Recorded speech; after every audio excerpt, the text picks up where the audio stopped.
ఒక సారవంతమైన నేలలో పక్కపక్కనే ఉన్న 2 విత్తనాలలో ఒకటి తనకు తాను ఈ విధంగా చెప్పుకుంది. నాకు బాగా ఏపుగా పెరగాలని ఉంది. నా వేళ్లు భూమి పొరల లోపలికి చొచ్చుకొని పోయి నా మొలకలు భూమిపై అందంగా ఆరోగ్యంగా పెరగాలి. నాకు పూసిన లేత పువ్వులు మొగ్గలు వసంత ఋతువు రాకని తెలియజేయాలి. సూర్యుని నునులేత కిరణాలు నా మొహంపై పడినప్పుడు ఆ వెచ్చదనాన్ని ఆస్వాదించాలనే ఆకాంక్ష. నా పూల రెక్కల మీద వాలిన మంచు బిందువుల ఆశీస్సులతో పులకరించాలి. ఆ విత్తనం అలా తన ఆశయాలకు అనుగుణంగా పెరగసాగింది. రెండో విత్తనం, నాకు చాలా భయంగా ఉంది.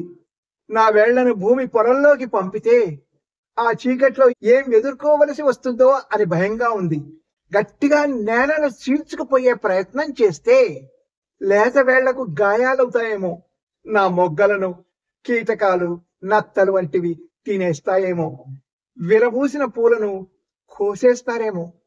అందుకే కొన్నాళ్ళు ఆగడం మంచిది.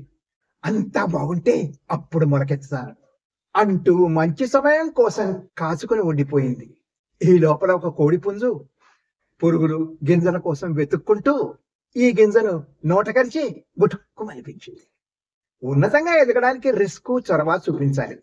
దానికి భయపడి ఉన్న చోటే ఉండిపోతే కఠినమైన జీవితపు కోరల్లో చిక్కుకొని నలిగిపోతారు.